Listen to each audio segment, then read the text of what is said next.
사도행전 16장 19절부터 34절 말씀입니다.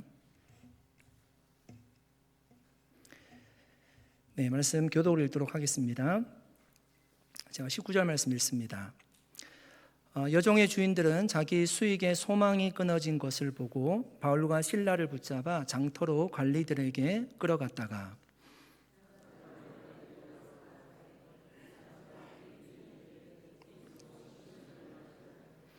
로마 사람이 우리가 받지도 못하고 행하지도 못할 풍속을 전한다 하거늘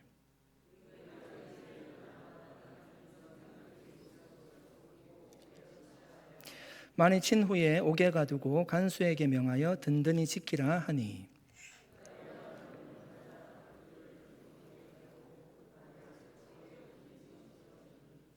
한밤중에 바울과 실라가 기도하고 하나님을 찬송하며 제수들이 듣더라.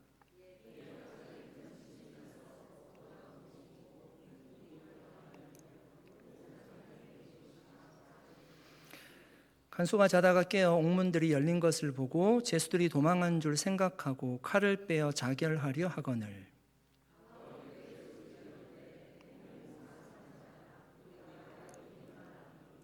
간수가 등불을 달라고 하여 뛰어 들어가 무서워 떨며 바울과 실라 앞에 엎드리고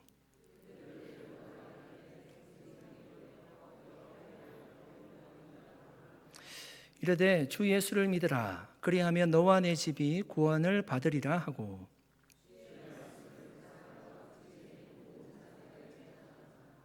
그 밤 그 시각에 간수가 그들을 데려다가 그 맞은 자리를 씻어주고 자기와 그 온 가족이 다 세례를 받은 후 그들을 데리고 자기 집에 올라가서 음식을 차려주고 그와 온 집안이 하나님을 믿음으로 크게 기뻐하니라. 아멘. 잠시 기도하겠습니다. 하나님 감사합니다. 한 주간의 삶을 마치고 집에서 쉬고 싶은 마음도 있지만 하나님 앞에 기도로 교회를 세우기 위해서 이 자리에 나온 모든 성도님들을 기억해 주시고 오늘 우리가 말씀을 듣고 기도할 때에 성령 하나님께서 주시는 따뜻한 위로와 치료의 은혜와 불과 같은 성령의 역사가 이 시간 일어날 수 있도록 함께하여 주시옵소서. 오늘 약한 자를 들어 하나님께서 주의 말씀을 전하게 하시고 이 말씀이 하나님의 능력을 나타내는 귀한 말씀 되도록 함께해 주시옵소서. 감사드리옵고 예수님의 이름으로 기도드리옵나이다. 아멘. 바울이 점치는 여종의 귀신을 내어 쫓아 주었습니다. 사실 그녀는요, 영적으로 보면 귀신에게 붙들려 있고 육체적으로 보면 자신을 돈벌이로 생각하는 많은 주인들에게 고통을 당하던 여인이었습니다. 그녀에게 귀신이 쫓겨나가자요, 그녀는 정말 평범한 사람이 되었습니다. 원래는 그 빌립보에서 굉장히 유명한 사람이었고 사람들이 돈을 싸들고 그녀에게 찾아가서 자신의 운세를 알아볼 만큼 미래를 알고자 할 만큼 굉장히 유명한 여인이었는데 귀신이 쫓겨나가자 평범한 여인이 되었습니다. 그러자 그녀를 볼모로 돈을 벌고 있던 이 주인들이 자신의 수익에 소망이 끊어졌노라고 얘기를 하면서요, 그 모든 책임과 원인을 누구한테 돌리는가 하면 귀신을 내어 쫓아 주었던 바울에게 돌리고 있습니다. 19절 말씀입니다. 여종의 주인들은 자기의 수익의 소망이 끊어진 것을 보고 바울과 실라를 붙잡아 장터로 관리들에게 끌어갔다가, 여러분 주인들이요, 바울을 붙잡아서 장터로 끌고 갔다고 합니다. 그러니까 장터가 어떤 곳인가 하면 원어로 보시면 사람들이 많이 모이는 곳이에요. 집회가 열리는 곳을 얘기합니다. 바울을 끌고 간 그곳에는 많은 사람들이 있었을 것이고요, 바울이 끌려오는 장면을 다 보고 있었을 겁니다. 보통 그런 장소는 성읍의 가장 중요한 위치에 보통 세워져 있었고 많은 사람들이 그곳에서 재판이 열리는 것을 보기도 했습니다. 주인들은 그래서 그 장터에 바울과 실라를 끌고 가서요, 거기에 있던 관리들에게 이 사람들이 어떤 나쁜 짓을 했는지 고발하려고 하는 것입니다. 주인들이 바울을 고발하는 내용이요, 20절, 21절 말씀인데 제가 한번 읽어드리겠습니다. 상관들 앞에 데리고 가서 말하되 이 사람들이 유대인인데 우리 성을 심히 요란하게 하여 로마 사람인 우리가 받지도 못하고 행하지도 못할 풍속을 전한다 하거늘. 여러분, 주인들이 왜 지금 바울을 관리들에게 끌고 갔습니까? 왜 장터로 끌고 갔죠? 정직하게 얘기하면요, 자기의 수익에 소망이 끊어졌기 때문이에요. 경제적인 손실 때문에 바울을 끌고 갔던 겁니다. 그것이 이제 기분 나빴던 거죠. 그런데 그들이 고발하는 내용을 보시면요, 그런 얘기는 전혀 없습니다. 단지 그들이 유대인으로서 이 성을 요란하게 하고 있다는 거예요. 그리고 우리가 받지도 못할, 로마 사람인 우리가 받지도 못할 풍속을 전하고 있다, 행하지 못할 풍속을 전하고 있다, 그렇게 얘기하고 있죠. 이를 요란케 한다는 것은요, 성을 소동한다는 거예요. 그러니까 사람들을 선동한다는 겁니다. 사람들을 선동해서 성을 시끄럽게 한다는 뜻이에요. 요란케 한다는 것이.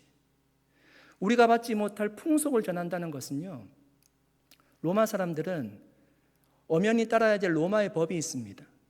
그런데 바울이 전하는 다른 법을 쫓으라고 얘기한다, 이런 뜻입니다.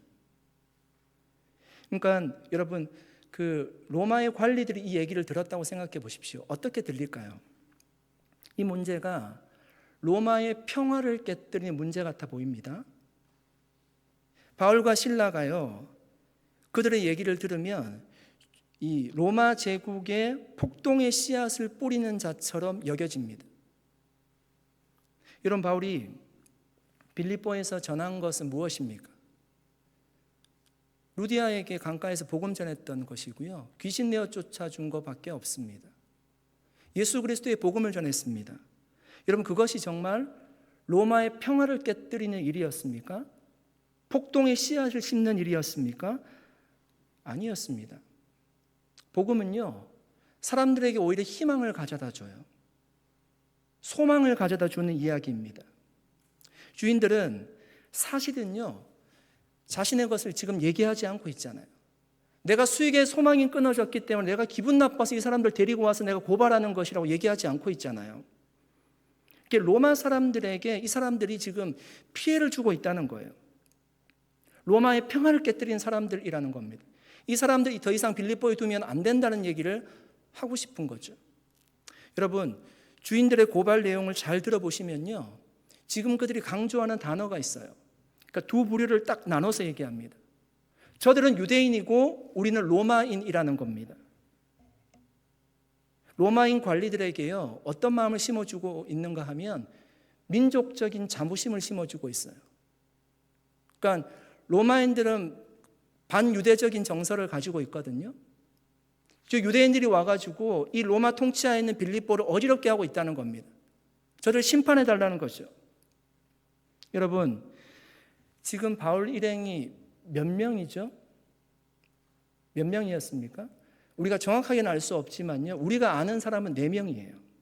그렇죠? 그러니까 2차 전도여행을 함께 시작했던 바울과 실라가 같이 있었고요, 중간에 오다가 루스드라라는 곳에 들리게 되잖아요. 거기서 디모데를 만나게 되었습니다. 그렇죠? 그러니까 영적인 아들을 삼았습니다. 그 디모데와 같이 지금 동행을 하고 있다가 드로아에서 기도하고 있다가 거기서 한 명이 더 추가가 되죠. 그 사람이 바로 누가라는 사람입니다. 거기서부터 우리라는 표현이 이제 나오거든요.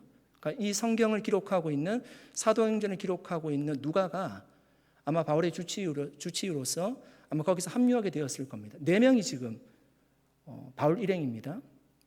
그런데 로마의 관리들에게 붙잡힌 사람 몇 명일까요? 성경을 보시면 2명입니다. 바울과 실라입니다. 왜 디모데와 누가는 붙잡지 않았을까요? 반유대적인 정서를 가지고 있다라고 제가 말씀드렸잖아요.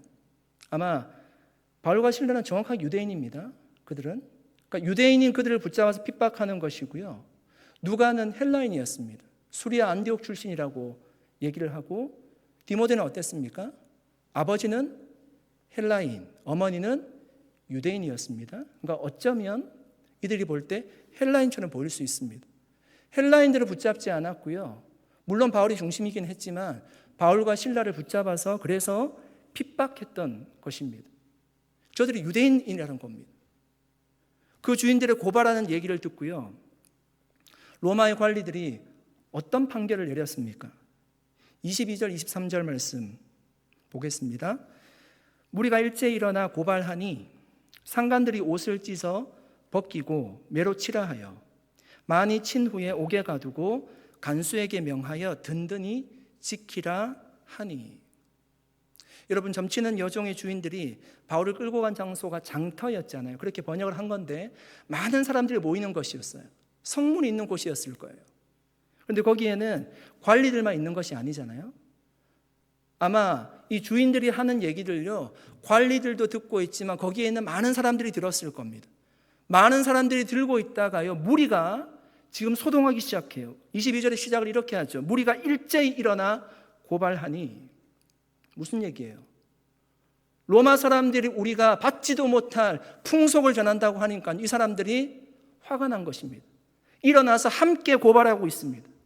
이 문제가요, 여러분, 작은 문제와 같이 시작을 했는데요, 민족적인 문제로 이게 커지고 있어요. 흥분한 무리들을 보십시오. 일어나서 저 사람들 심판해달라고 얘기하는 것이 아닙니까? 상관들이 이 문제를 듣고, 관리들이 이 문제를 듣고 속히 진정하기를 원하는 겁니다. 그래서 바로 얘기하는 겁니다. 옷을 찢어 벗기고 매로 치라는 겁니다. 사실 여러분, 정당한 법적 절차를 밟지를 않았어요. 신문을 하지도 않았고요, 얘기할 기회를 주지도 않았습니다. 상관들이 원하는 바가 뭘까요?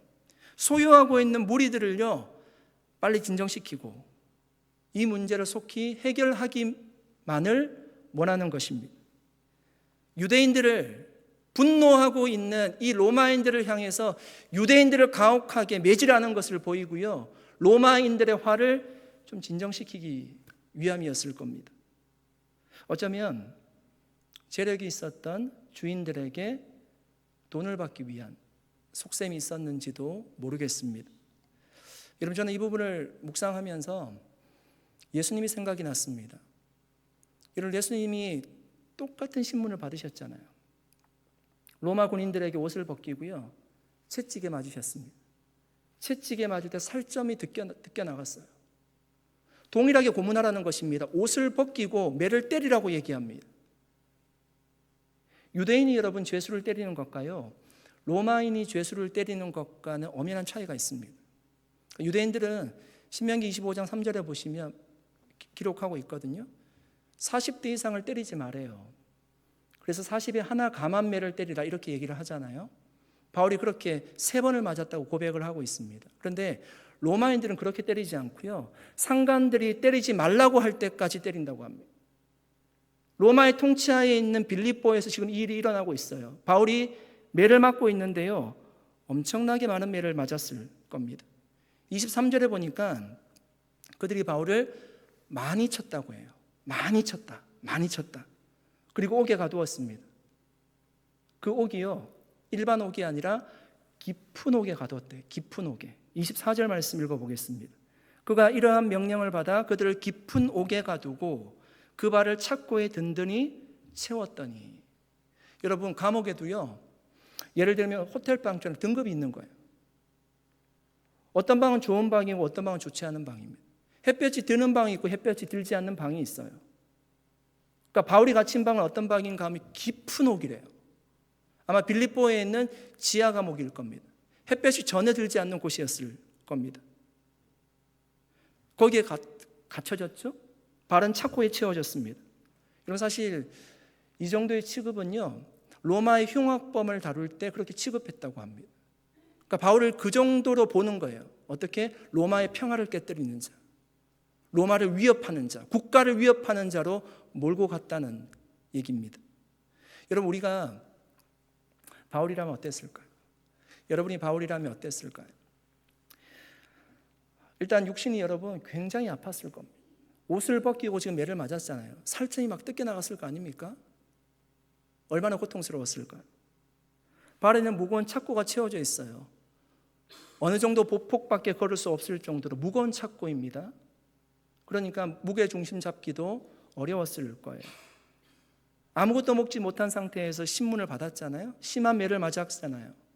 아무런 기원도 없었을 것입니다. 자신이 복음 전한 것밖에 없는데 그 복음 전한 것 때문에 이렇게 고통을 받아야 되나, 그런 생각이 들지 않았겠습니까? 사람들에 대한 원망이 생길 수도 있습니다. 그 사람들에 대한 원망은요, 보통 자신을 향한, 자신을 지켜주지 않은 하나님의 보호하심에 대한 의심과 분노를 낳을 수가 있습니다. 환상을 보고 빌립보에 왔어요. 하나님의 기도의 응답이라고 생각하고 왔는데 그것이 정말 잘못된 확신이었나, 그런 생각이 들 수도 있을 겁니다. 25절 말씀 읽어보겠습니다. 한밤중에 바울과 실라가 기도하고 하나님을 찬송하며 죄수들이 듣더라.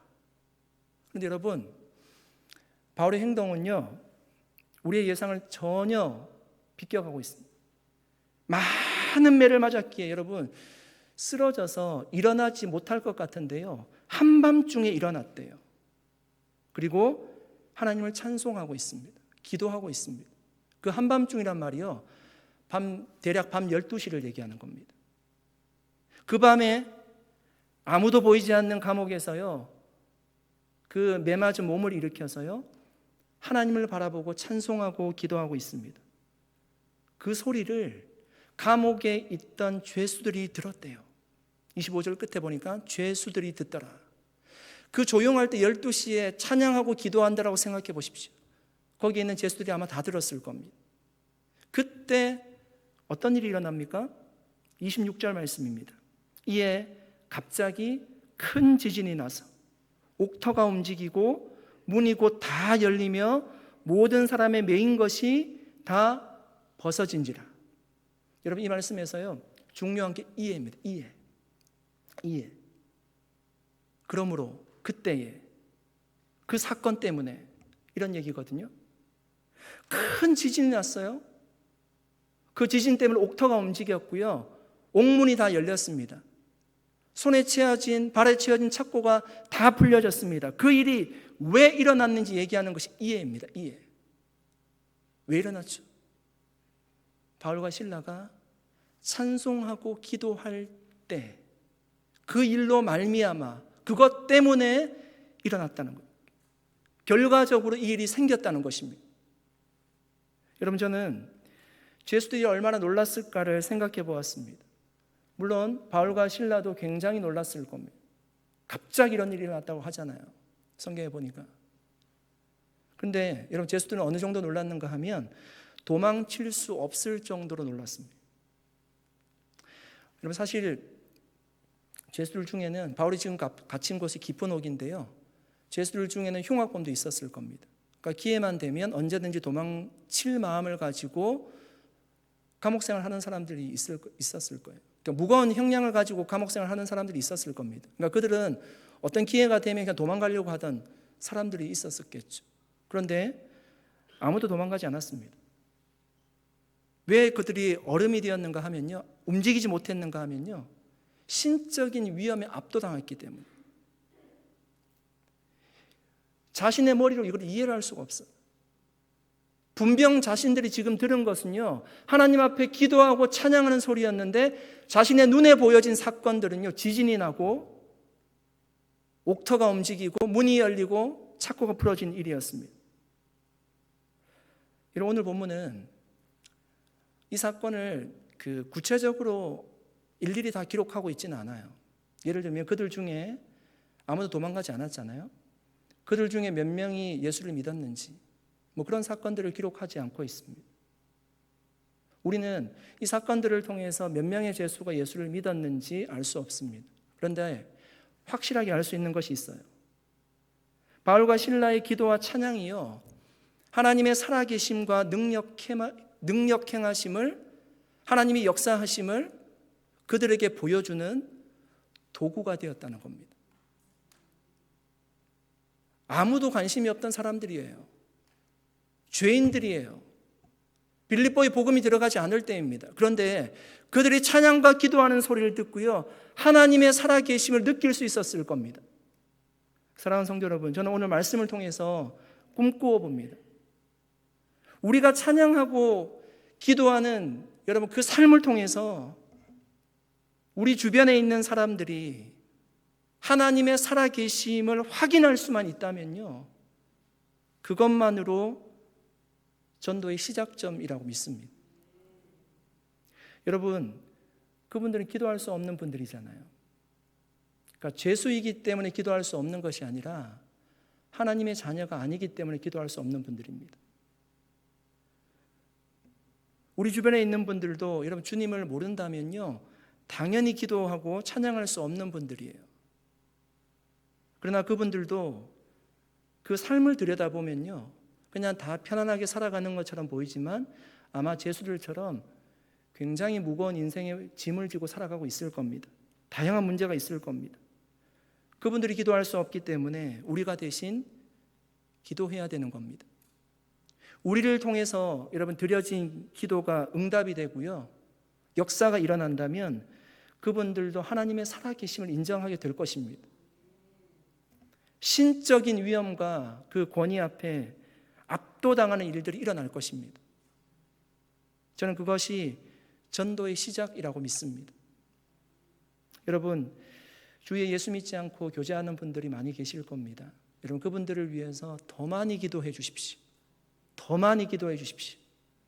하나님께서 그 삶에 있는 문제를 해결하심으로 정말 그분들이요, 살아계신 하나님을 인정하고 주님 앞에 나오는 일들이 반드시 일어날 것입니다. 아멘. 우리도 그런 놀라운 역사를요, 우리가 성경 속에서만 만나는 것이 아니라 우리가 현실에서 기도하지 못하는 분들을 위해서 기도해주고 그분들이 정말 이런 일이 어떻게 일어났는지 우리에게 물어오고 우리가 그 답을 해주는, 그래서 그것이 전도의 포인트가 되는 그런 놀라운 역사가 우리 주변에서 많이 일어날 수 있기를 예수님의 이름으로 간절히 축복합니다. 로마법에는 여러분 죄수가 도망갔을 때요, 그 책임을 간수가 졌습니다. 보통 어떻게 졌는가 하면 자신의 죽음으로 대신을 하든지 아니면 간수가 살아야 될 그 형량을 대신 죄수가 살아야 될 그 형량을 간수가 대신 살아야만 했습니다. 그래서 여러분 간수가 이렇게 반응할 수밖에 없었던 거예요. 27절 말씀입니다. 간수가 자다가 깨어 옥문들이 열린 것을 보고 죄수들이 도망한 줄 생각하고 칼을 빼어 자결하려 하거늘. 여러분 23절에 보니까요, 관리들이 간수들에게 부탁하는 것이 있어요. 그러니까 바울과 실라를 많이 치라고 했잖아요. 많이 치고 깊은 옥에 가두라고 했고, 그리고 마지막으로 한 것이 뭔가 하면요, 든든하게 지키라고 했습니다. 오늘 말씀해 보니까 든든하게 지키라고 했습니다. 그런데 간수가 잠을 잤대요. 우리가 금방 읽었잖아요. 자다가 깨어 일어났습니다. 27절에 보니까. 그러니까 간수가 잠을 자다가 왜 일어났는가 하면 지진이 나서 일어난 겁니다. 지진이 나서 일어나 보니까 옥문이 다 열려 있고요, 사람들이 없는 것 같이 보였습니다. 그러니까 여러분, 간수에게 책임이 없는 것은 아닙니다. 업무 태만을 한 거예요. 아마 간수들은 그렇게 생각했을 겁니다. 자신들이 많이 때렸잖아요. 그리고 깊은 옥에 가두었습니다. 아무것도 보이지 않는 곳이죠. 문을 걸어 잠궜습니다. 발에는 착고를 채웠습니다. 무슨 일이 일어날까? 어떤 일이 일어날까? 아무 일도 일어나지 않을까요? 라고 생각하고 깊이 잠을 잤을 거예요. 성경학자들은 아마 그 간수의 집이요, 그 옥에 붙어 있었을 거라고 얘기합니다. 그런데 큰 일이 생긴 거예요. 옥문이 열린 것을 보고요, 그 간수들이요, 자결하라고 했습니다. 스스로 목숨을 끊으려고 했어요. 왜냐하면 로마의 형벌이 너무 두렵거든요. 자신들은 너무나 잘 알고 있거든요. 앞으로 자기가 어떤 고난을 받을지 잘 알고 있거든요. 바울과 실라와 같이 채찍에 맞을 거고요, 더 깊은 감옥에 들어갈 것이고요, 평생 거기 있어야 된다는 것을 누구보다 잘 알고 있었을 겁니다. 바울이 짊어지고 있는 죄는 국가를 반역하는 죄였지 않습니까? 그들이 그렇게 몰고 갔지 않았습니까? 그 죄를 지고 자신이 그렇게 살아야 될 바에야 내가 그냥 스스로 생명을 끊는 것이 훨씬 더 낫겠다 라고 판단을 한 것입니다. 여러분, 저는 간수의 이 모습 속에서 정말 바울과 확연히 다른, 완전히 대조되는 모습을 볼 수 있었습니다. 여러분, 바울과 실라는 정말 고통스러운 상황이잖아요. 그런데도 하나님께 기도하고 찬양했습니다. 그런데 간수는요, 자신이 감당할 수 없는 문제라고 딱 생각을 해버리니까 자결하려고 했습니다. 만약에 간수가 겪고 있는 이 상황, 이 문제를 그 당사자가 바울이었다면 바울이 어떤 선택을 했을까요? 저는 바울이 자결하려고 했다고는 생각하지 않습니다. 이런 바울이 얼마나 많은 고난을 받았습니까? 죽을 고비를 얼마나 많이 넘겼습니까? 죽도록 맞아서 성 밖에 내던져졌습니다.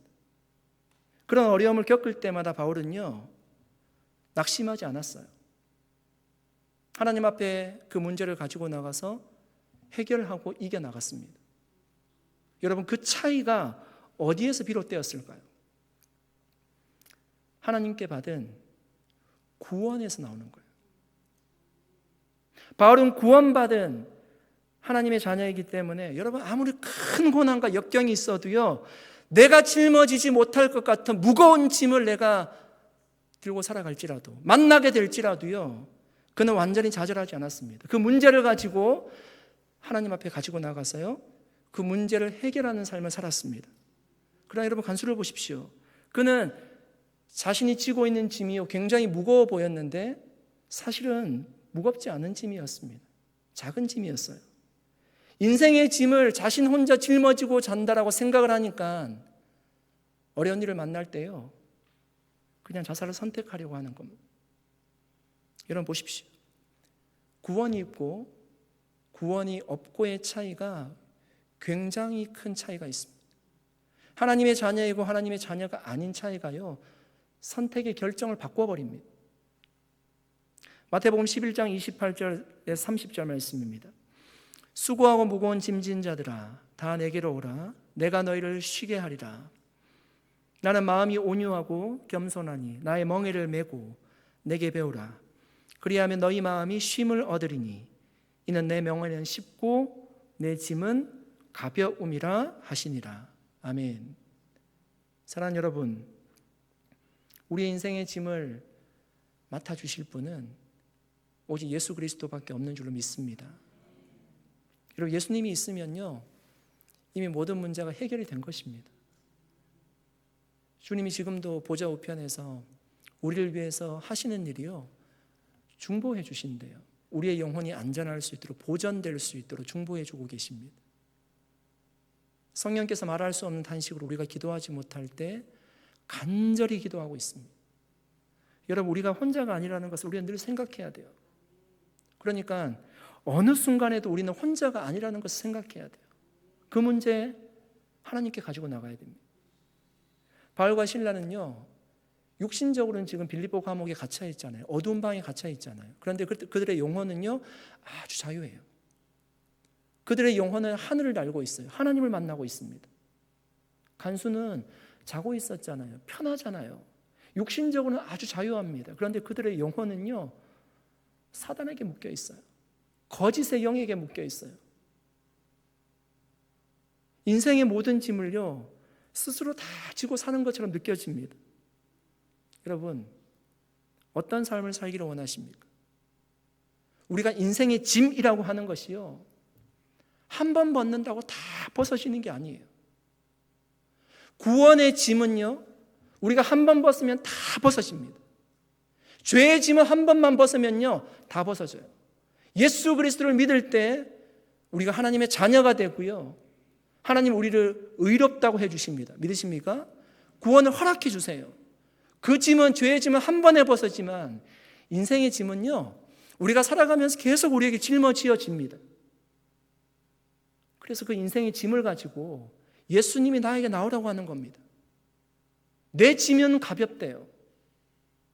주님 앞에 우리가 가지고 나서 그 인생의 짐을 내려놓으라고 말씀하는 겁니다. 간수의 짐이 무거워 보였지만 사실 아무것도 아니었어요. 다 해결되었습니다. 아무도 도망가지 않았습니다. 거기 다 있었습니다. 자기를 하려면, 자기를 했으면요, 큰일 날 뻔하지 않았습니까? 사랑하는 성도 여러분, 여러분 지금 어떤 인생의 짐을 지고 살고 계십니까? 그 짐 정말 주님 앞에 내려놓으시기를 바랍니다. 내려놓음은요, 정말 선택의 문제예요. 내가 내려놓음을 의지적으로 결정하는 거예요. 주님 앞에 내가 내려놓겠다고요, 선택하는 것입니다. 내 무거운 짐을 주님 앞에 내려놓으면 주님의 가벼운 짐을 질 수 있대요. 여러분, 하나님은 능력의 주님이심을 믿으십니까? 주님이 그 짐의 문제에 해결하실 수 있으세요. 주님께는 무거운 짐이 결코 아닙니다. 그러므로 정말 어떤 고민도 어떤 염려도 주님께 가지고 나가 그 짐 다 내려놓을 수 있기를 바랍니다. 그래서 정말 주님이 주시는 가벼운 짐을 가지고요, 우리가 평안함과 자유함을 가지고 신앙생활을 할 수 있기를 예수님의 이름으로 간절히 축복합니다. 인생의 무거운 짐을 홀로 안고 살아가는 그 간수, 자결하려고 했던 그 간수에게요, 바울이 급하게 부르고 있습니다. 28절 말씀입니다. 바울이 크게 소리질러 이르되 내 몸을 상하지 말라, 우리가 다 여기 있노라 하니. 여러분, 이 간수가 얼마나 놀랐을까요? 아무도 없는 줄 알고요, 다 도망친 줄 알고 자살하려고 했습니다. 당연히 자신이 알고 있던 죄수들은요, 다 그런 사람들이었어요. 문이 열리면 다 도망갈 사람들이었습니다. 그런데 우리가 다 여기 있다는 겁니다. 한 사람도 도망치지 않았다는 겁니다. 여러분, 죄수들은 왜 도망갈 기회가 있었는데도 도망가지 않았을까요? 그들은 알았잖아요. 제가 처음에 말씀드렸듯이 이 문제가 막 지진이 나고 옥터가 움직이고 문이 열리고 창고가 풀려지고 하는 일들이 바울과 실라가 기도하고 찬양할 때 일어났다는 것을 알았잖아요. 그때에 아마 하나님의 역사하심을 눈으로 보게 되니까 그냥 발도 떼지 못하는, 가만히 있게 되는, 두려움에 떨게 되는, 그래서 그 자리에 머물러 있었을 겁니다. 제가 보는 것은요, 그렇다면 바울과 실라는 왜 도망가지 않고 그냥 어두운 감옥에 그대로 있었을까요? 생각해 보면 바울과 실라는 큰 잘못이 없는 사람들입니다. 그러니까 도망갔다기보다는요, 그냥 풀려졌으니까 베드로가 오기에서 나오듯이 그냥 걸어 나와서 그냥 내가 죄가 없으니까 당당하게 그냥 가면 되지 않습니까?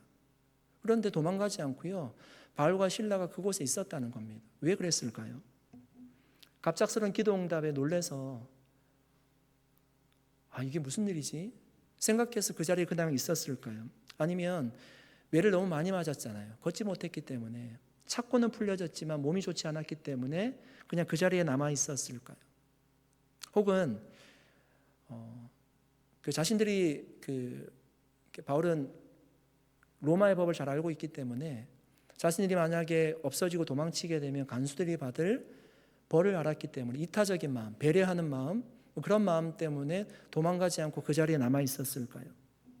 여러분, 이 모든 추측들이 다 가능하지만 더 많은 추측들을 우리가 해볼 수도 있지만 이후에 나오는 사건들을 우리가 생각해 보시면요, 이 사건이 단지 그들이 생각할 때 자신의 생명의 안전을 지켜주시기 위한 하나님의 역사가 아님을 그들은 알고 있었을 겁니다.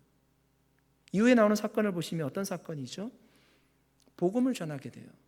그러니까 하나님께서 이 사건을 통해서요, 어떤 복음을 전할 도구, 방편으로 사용하신다는 것을 영적으로 깨닫게 되었을 겁니다. 아무도 도망가지 않는 그 죄수들을 보고요, 하나님이 어떤 일을 하실까 기대했을 겁니다. 이 사건으로 말미암아 간수가 복음을 듣게 되고 그 집이 다 복음을 듣게 되고 세례를 받게 되고 구원받는 놀라운 역사가 임했습니다.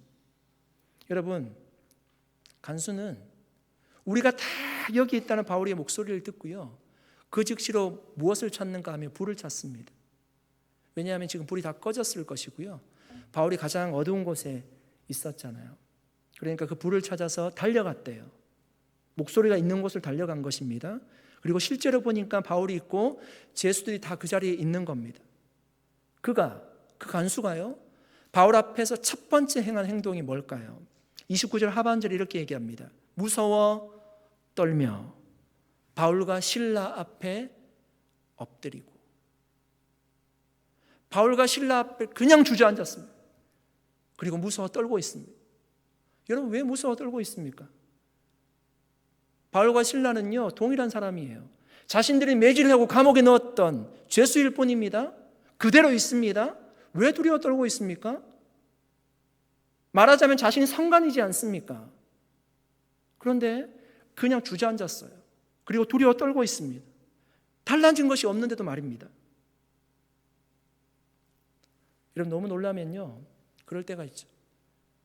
말문이 막히고요, 사시나무 떨듯이 떨 때가 있잖아요. 이들이 딱 지금 그런 모양입니다. 그래서 그가 이렇게 반응합니다.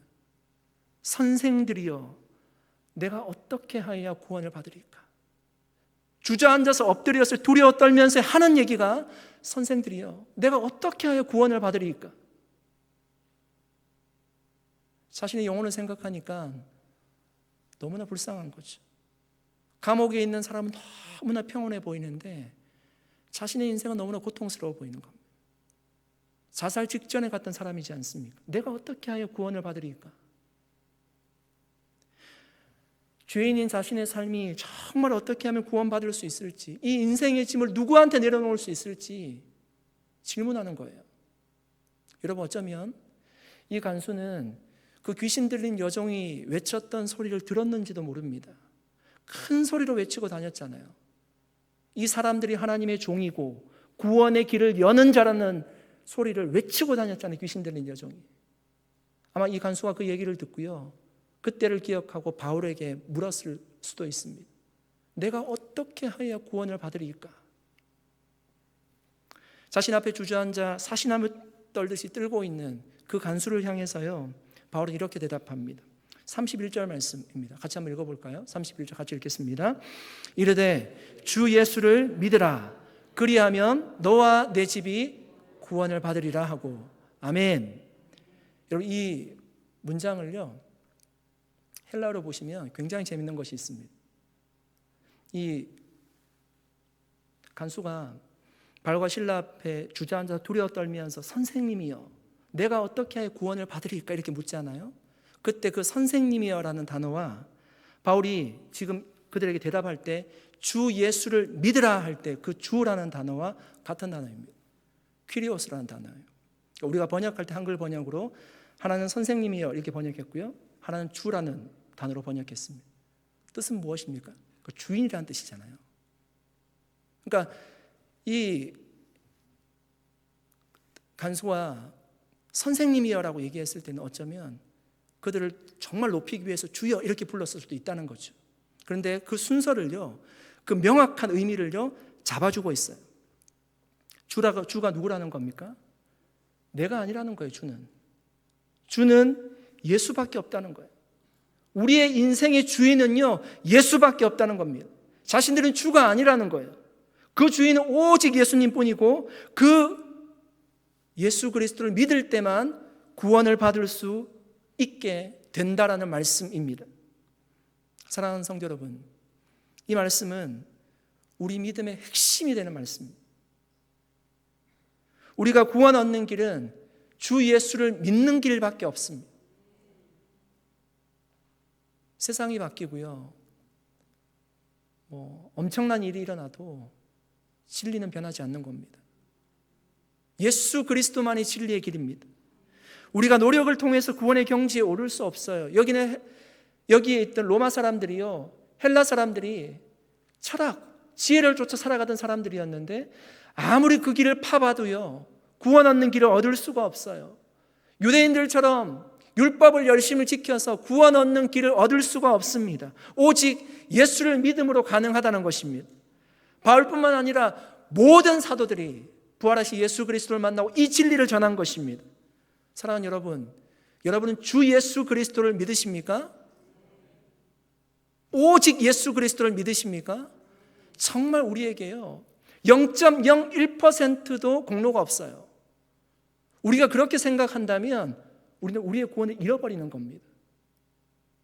우리가 받은 구원은 하나님이 주신 선물이에요. 온전한 하나님이 주신 은혜입니다. 여러분, 간수가 구원을 받고 얼마나 기뻐하는지 보십시오. 가족들도 다 복음을 듣게 되었어요. 그리고 모두 다 세례를 받았습니다. 바울이 첫 번째 빌립보에 도착해서 루디아를 만나고 강가에서 만나고 복음을 전하고 그 가정이 다 구원을 받고 예수 그리스도 복음을 듣고 세례를 받았듯이요, 똑같은 일이요 이 간수의 집에서도 일어났습니다. 34절에 보니까 그와 온 집안이 하나님을 믿음으로 크게 기뻐했다라고 기록하고 있습니다. 여러분, 저는 이 말씀 이제 마지막으로 묵상하면서 제 얼굴에요, 설교를 쓰면서도 이렇게 미소가 지어졌습니다. 간수를 생각하니까요. 여러분, 그 간수가 어떤 사람이었습니까? 자살하려고 했던 사람이었잖아요. 자신의 인생을 정리하려고 했던 사람입니다. 그런데 웃고 있어요. 기뻐하고 있습니다. 여러분, 구원은 이런 거예요. 소망 없는 사람에게요, 삶의 소망을 가져다 주는 것이 구원이에요. 구원이 임하면요, 그 인생에 웃음이 있어요. 기쁨이 있다는 것입니다. 여러분, 영적으로 보면 예수 믿지 않는 분들은 모두 울고 있어요. 예수를 믿어야지만 웃을 수 있어요. 그 영혼의 햇빛이 들기 때문입니다. 먼저는 정말 저는 바라기는 먼저 예수를 믿은 우리가 정말 예수님 때문에 기뻐하고 행복해하고 즐거워하는 삶의 소망이 있는 그런 삶을 살아갈 수 있기를 간절히 축복합니다. 그리고 정말 우리를 통해서요, 바울과 실라가 그랬듯이 우리를 통해서 우리 주변에 있는 아직 웃지 못하는, 영적으로 아주 웃지 못하는 분들이 우리가 살아가는 삶을 보고요, 하나님에 대해서 관심을 가지고 삶의 소망이 어디 있는지 물어올 때 우리가 그 답은 예수 그리스도에게 있노라고 대답을 하고, 그들도 영적으로 어두운 처지 가운데 있지만 예수 그리스도를 다시금 믿게 되고 그 인생 가운데서 기쁨이 임하고 웃음이 임하는, 우리 주변에서 정말 그런 일들이 많이 일어났으면 좋겠다는 그런 생각들을 제가 하고 있습니다. 여러분,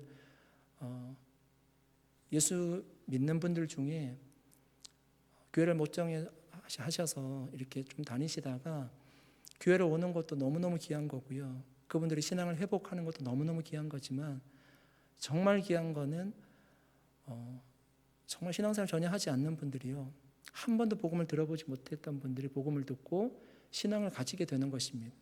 그것은 정말 더 귀한 것입니다. 하나님이 보실 때 정말 한 영혼이 온전하게 회복되는 것입니다.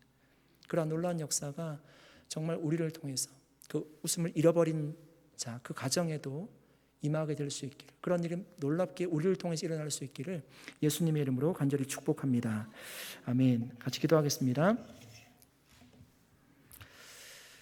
살아계신 하나님, 감사드립니다.